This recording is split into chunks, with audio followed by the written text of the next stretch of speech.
네, 안녕하세요. 염증성 당질환의 위험 인자와 응급상해 대처법의 강의를 맡은 황한솔입니다. 강의는 다음과 같이 이루어질 예정이고요. 아래 단어는 진료를 보고 나오셨는데 저한테 IBD라는 단어가 어떤 건지 여쭤보신 분이 계셔가지고 한번 적어보았습니다.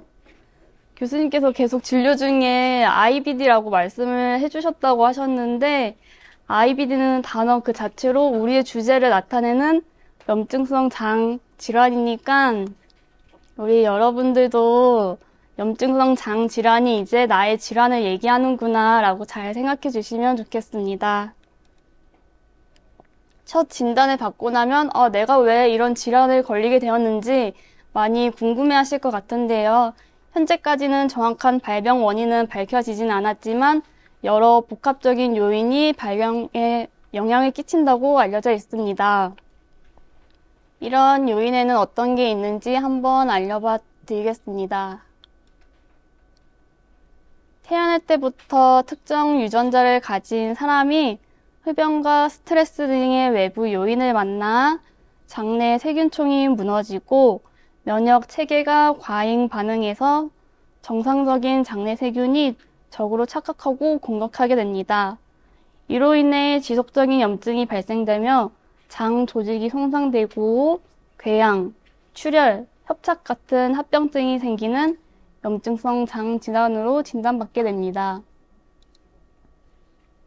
발병 기전에는 유전적 소인, 환경적 요인, 면역학적 요인, 장내 미세물적 요인이 있고요. 먼저 유전적 요인에는 노드2와 같은 유전자의 변이가 알려져 있고 가족력도 위험 요소 중의 하나입니다.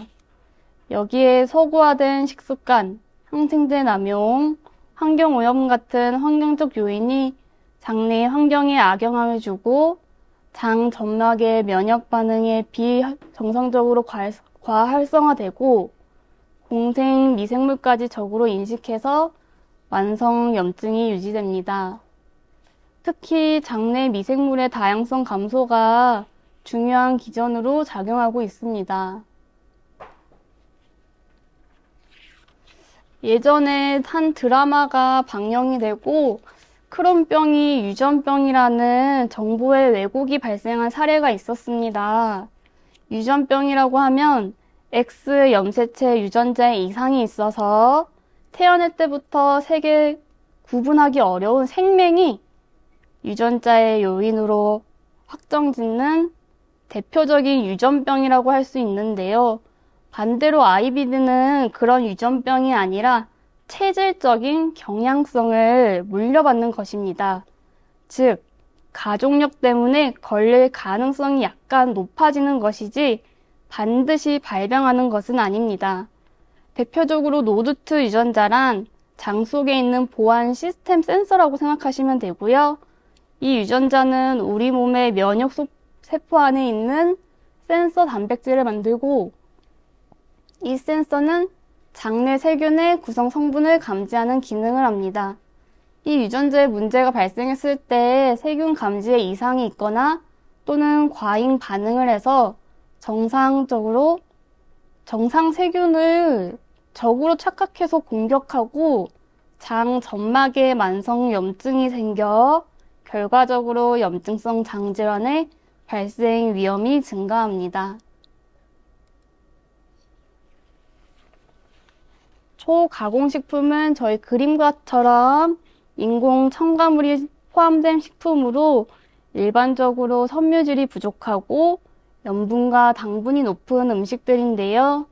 위 연구를 통해 알아본 바로는 초가공식품을 많이 섭취한 참가자는 그렇지 않은 사람들에 비해 크론병 발병 위험이 뚜렷하게 증가하였습니다. 그러나 초가공식품 섭취 또는 섭취하지 않는 참가자와는 궤양성 대장염과의 상관관계는 뚜렷하게 나타나지는 않았습니다. 초가공식품은 현대사회에서 편의를 위한 선택지로 자리매김해서 그 이용률은 점점 증가하고 있는데요. 허나 장내 유익균의 수를 감소시키고 유해균의 성장을 촉진하여 장내 미생물의 균형을 깨트리고 있습니다.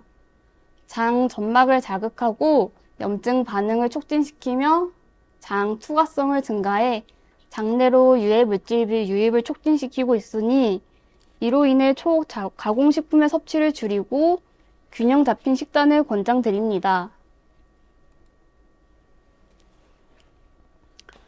위 표를 통해 알아본 바로는 덴마크 전 국민 규모 크기의 코호트를 기반으로 한 연구로 항생제 노출이 IBD 발병 위험성을 용량대 반응, 타이밍, 항생제 종류에 따라 증가시킨다는 사실을 국가 수준에서 입증한 최초의 연구입니다. 결론은 잦은 항생제 사용이 IBD 발병 위험성을 증가시키며 사용량이 많을수록 위험성이 커진다고 하였습니다. 특히 연령대는 40세 이상 성인에서 가장 두드러졌으며 항생제 사용 후 1, 2년 사이에 IBD 발병성이 가장 높았습니다. 니트로이미다졸, 플루오로키론 등이 IBD와의 상관관계가 있음을 나타났으나 그렇다고 이 연구를 토대로 항생제를 사용하지 말아야 하는 것은 아닙니다. 필요한 상황에서는 반드시 사용을 해야 하며 바이러스 감기처럼 필요하지 않는 상황에서의 항생제 사용은 많이 줄여야 하고요. 장 건강 회복을 위해 균형 잡힌 식단이 필요하고 필요시 주치의와의 상담을 통해 프로바이오틱스 등을 복용하는 것이 좋겠습니다. 장 투과성을 보여주는 연구를 진행해왔습니다.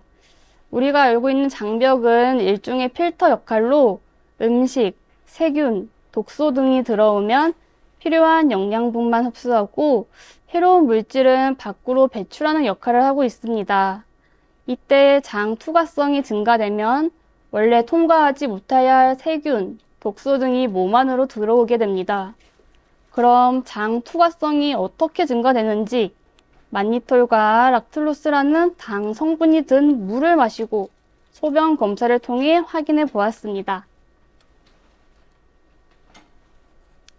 만니톨은 장 점막을 통해 쉽게 흡수되는 작은 분자인데요.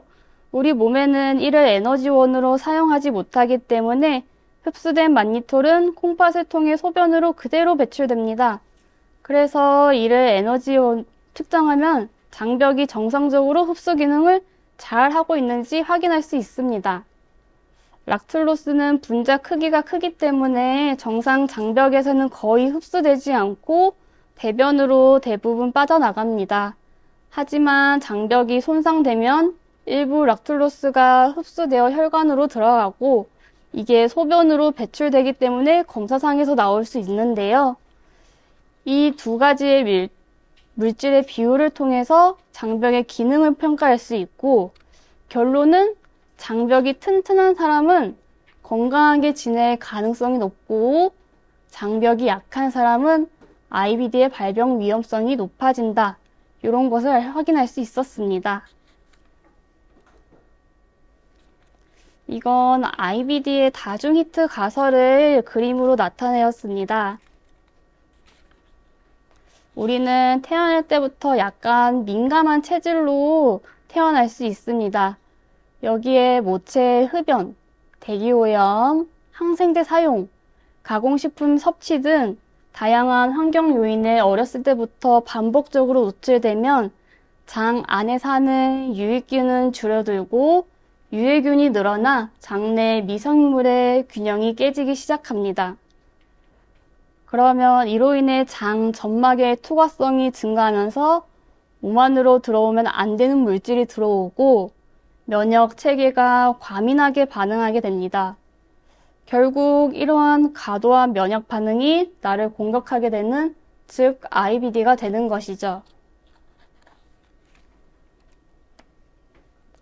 IBD는 선천적인 체질 위에 나쁜 환경들이 겹치면서 생기는 질환으로 자연과 가까운 생활 습관을 유지하고 금연, 금주, 규칙적인 운동, 건강한 식습관을 실천하는 것이 장 건강 회복을 위해 IBD 감소를 위해 도움이 많이 되는 것으로 생각합니다.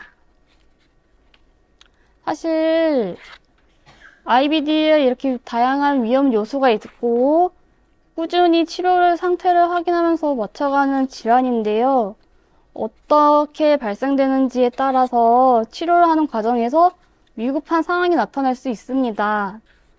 다음과 같은 상황에서는 꼭 응급실을 내원을 해줘야 된다는 걸 여러분들께 한번 알려드리겠습니다. 평소에 내가 약을 잘 복용을 하고 있음에도 불구하고 설사 복통이 점점 심해지고 대량의 혈변을 보게 되는 경우가 있습니다. 특히 변기에 피가 고일 정도로 쏟아내는 느낌이 들거나 하루에도 여러 번 그런 혈변이 반복된다면 심각한 장출혈을 의심해야 합니다. 여기에 고열과 오한 등의 전신적인 증상이 동반된다면 쇼크의 진행 가능성이 있다 보니 즉시 응급실로 내원을 해주셔야 합니다. 급성, 정격성, 궤양성 대장염은 매우 심한 궤양성 대장염이 갑자기 발생한 경우로 언제 나타날지 알 수 없지만 대체로 질병이 잘 조절되지 않는 환자에게서 발생합니다. 궤양성 대장염의 전형적인 증상인 혈변과 설사가 갑자기 심해지면서 전신 쇠약감과 발열, 복통이 나타나면 이 증상을 의심해 볼 수 있습니다. 쉽게 말해서 조용하던 불씨가 갑자기 산불이 되는 상황이라 지체 없이 병원으로 와주시길 바랍니다. 독성 거대 결장증은 심한 염증으로 인해서 대장의 직경이 거대하게 늘어난 경우로 이때는 응급수술이 필요할 수 있습니다. 앞선 급성 정격성 궤양성 대장염과 함께 나타나기도 하고요. 사망률이 높은 합병증이기 때문에 반드시 조기 발견과 빠른 치료가 필요합니다. 따라서 갑자기 복부가 풍선처럼 부풀어 오르는 복통이 심해지고 열이 나고 의식이 흐려지는 경우 독성 거대 결장증을 의심해 보아야 합니다. 크론병은 맨 처음 시작할 때는 대장이나 소장의 염증으로 시작하게 되는데 이러한 염증이 지속되면서 장이 좁아지는 장폐색, 서서히 장폐색이 진행되면 압력이 증가하여 장이 터지는 장천공이 대표적인 응급 상황입니다. 장폐색이 발생하면 음식물이나 가스가 빠져나가지 못해 복부 팽만이 심해지고 구토가 발생하게 되고요. 장 천공이 발생하게 되면 장 내용물이 복부 전체에 염증이 터져 복막염으로 진행하게 됩니다. 이때 심한 고열, 전신쇠약, 폐혈증으로 이어질 수 있는 것으로 크론병의 대표적인 응급 상황이 되겠습니다. 사실 응급실로 내원을 해주세요라고 말씀하시면은 그걸 원치 않아 하시는 분들이 많습니다. 물론 응급실에 내원해 주시면 당장 치료가 완벽하진 않을 수도 있지만 수액을 처치하고 검사를 먼저 진행하시고 상황을 안정시키는 게 먼저입니다. 특히 혈변이 나거나 열이 많이 난다는 건 그냥 두면 위험할 수 있는 상황이라서 응급실 방문이 필요합니다. 주치의 교수님이 직접 안 보더라도 현재의 상태를 체크하는 게 먼저이다 보니 필요하다면 응급실 내원을 주저하지 않기를 바랍니다.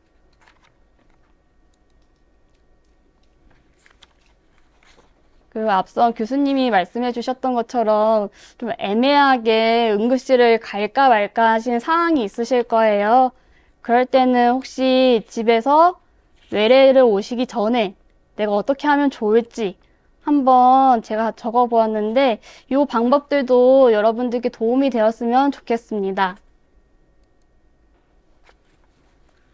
혈변이 약간 있을 때는 현재 복용 중인 약물이 있다면 중단 없이 계속 지속해 주시면 되고요.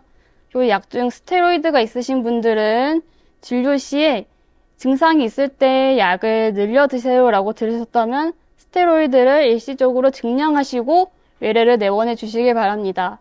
그렇지 않으시면 임의로 증량하시는 일은 증량하시지는 말아 주시고요. 그리고 사전에 증상 발생 시 사용할 수 있도록 처방받은 좌약과 관장액이 있으신 분들은 사용해 보시는 것도 도움이 됩니다. 복통과 설사가 잦다면 유제품, 섬유질이 많고 자극적인 음식은 피해 주시고 금식 또는 저잔사 식단으로 장의 자극을 최소화해 주시길 바랍니다. 틈틈이 수분 보충을 통해 탈수를 방지해 주세요. 그리고 현재 증상을 기록해 보는 것도 도움이 됩니다. 다음에도 이러한 상황이 발생했을 때 직접 비교해 볼 수 있고 진료 시에도 교수님과 함께 판단하는 것에 도움이 됩니다. IBD 환자분들은 진통제 사용에도 주의를 요하는데요. 가장 많이 시판되고 있는 엔세이드 계열의 진통제와 아편계 계열의 진통제는 피해야 합니다. 장 점막을 자극해 장 운동을 억제하고 이러다 보니 증상을 더 악화시킬 수 있고요. 대체로 장에 자극이 거의 없는 아세트아미노펜, 즉 타이레놀 드시는 것을 가장 많이 추천드립니다.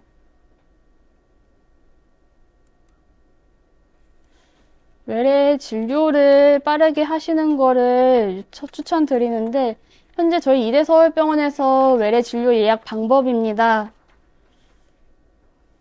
여기 맨 앞에 보이는 게 콜센터 유선 통화하시면은 저희 쪽으로 인입되는 것을 제가 캡처를 한 부분인데요.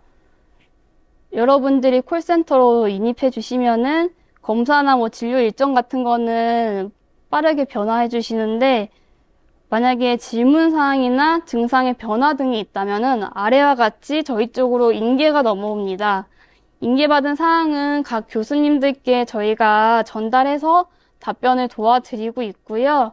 여러분들이 답변이 오지 않는다고 해서 너무 걱정하지 마시고 답변은 최대한 빠르게 교수님들께 받아서 여러분들께 전달을 하고 있고 그리고 콜센터로 과도하게 전화 쏠림으로 인해서 너무 전화가 되지 않는다, 너무 연락이 닿지 않는다 그럴 때는 저희 인터넷이나 이화의료원 어플 또는 카카오톡으로 진료 예약 가능하니까 가능하시면은 이런 방법도 통해서 빠르게 인터넷 혼자서라도 가능하니까 집에서 예약해 주시는 것을 부탁드립니다.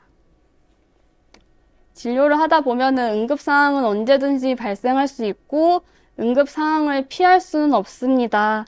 주치의와의 치료 과정에서 함께 잘 참여하고 나의 질병과 약물에 대해서 잘 알고 유연하게 대처할 수 있었으면 좋겠습니다. 경청해 주셔서 감사합니다.